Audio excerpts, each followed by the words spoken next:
experiment that you too can take part in online to find out which species of web animal you are. Our aim is to discover the impact the web is having on our brains.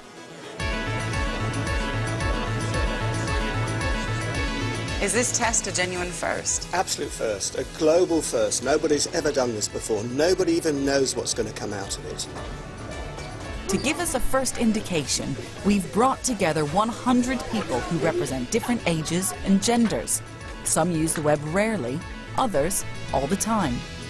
Look at your screen, concentrate on what you have to do, click start, and that game will begin. We are especially interested in the 12 and 18-year-old age groups because their brains have been formed only knowing life with the web. How does their behavior compare to people who rarely use the web and to serial users like myself?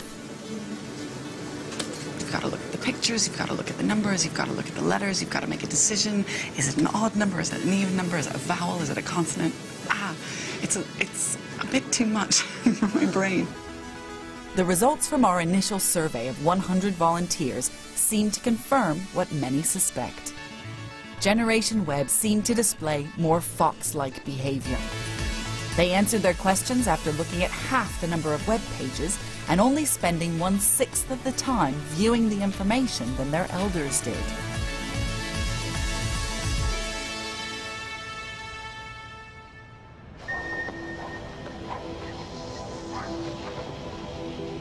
So it seems pretty clear to me that, for good or ill, the younger generation is being remolded by the web. Facebook's feedback loops are revolutionizing how they relate. There's empirical evidence now that information overload and associative thinking may be reshaping how they think. For many, this seems to be a bleak prospect. Young people bouncing and flitting through a thoughtless, throwaway virtual world. But are we being too harsh? Are we failing to spot something valuable about this new culture? We go on singing the old song of fragmentation and alienation because every society always looks at the preceding age while living in a new current one, never sees the age it's living in. You might be surprised to learn that that was recorded in the 1960s, and the person who was speaking was the Canadian maverick thinker Marshall McLuhan. In 1968, McLuhan took up a year's professorship in New York. It was the perfect destination for him as he was enthralled by the hustle and bustle of modern life. He positively welcomed the kind of future that the web has now given us. McLuhan thought that the coming of the electronic age would speed up the movement of information, injecting new life into the mundane mechanical era. He thought that the rules, the regulations, the beliefs of the 19th century would be overturned as we were forced to dance to the faster rhythm of the electronic information loop.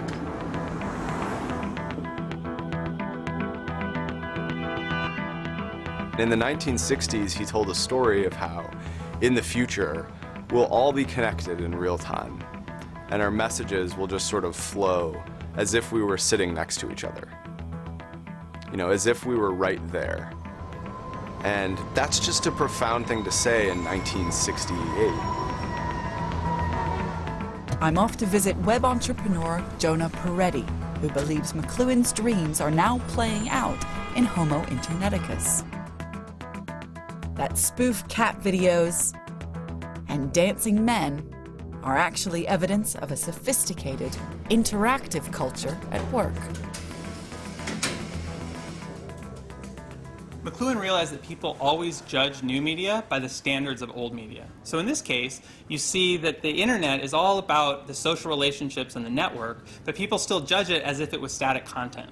And so you look at it and say, oh, this is a silly cat video, and judge it as content, instead of saying, oh, this was something that one person created in their garage, that 3 other people collaborated on and added to, that was now being used to satirize a political campaign, and that it's part of a web of creativity and a network of sharing that is actually more interesting and important than the media itself. I think a lot of people would look at so much of what goes on online, you know, the memes, the silliness, the kittens that are stuffed inside glass vases and all these kinds of things that literally get sent around everywhere.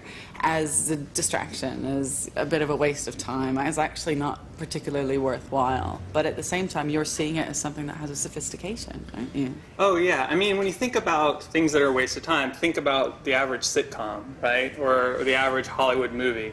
You know, you sit there passively. There's not really much to do except just passively consume this media that's for the lowest common denominator.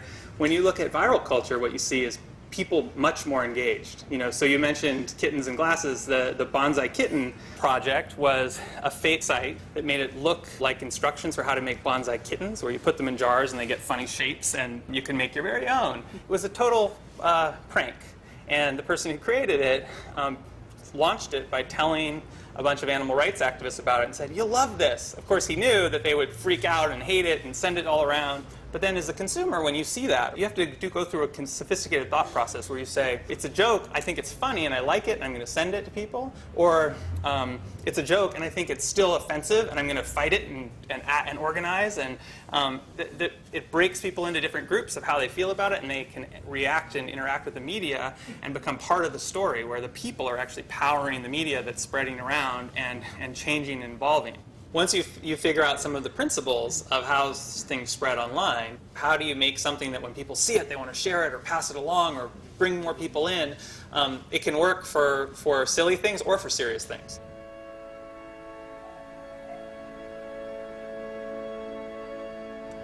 The apparently superficial culture of young people on the web can have a serious side and a direct impact on the real world.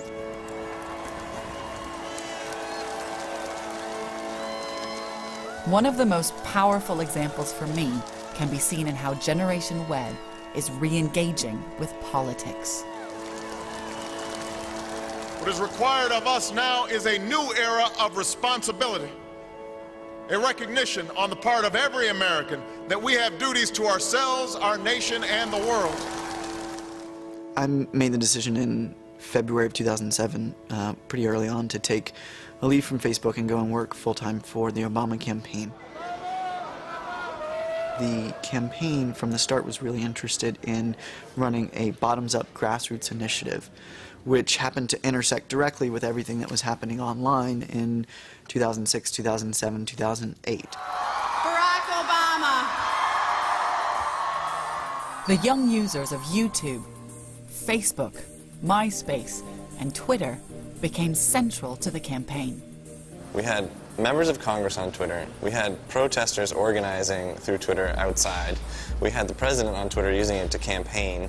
And we had everyone in the country, well, not everyone, but a lot of folks across the country using Twitter to express their opinions on the hot topics. So we sort of had, like, the entire spectrum.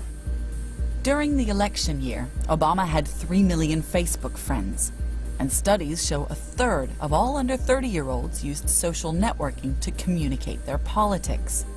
That figure was negligible 4 years earlier. 2/3 watched political videos online. A quarter forwarded them on or remixed the material. 'Cause I got a crush on Obama. Wait till 2008.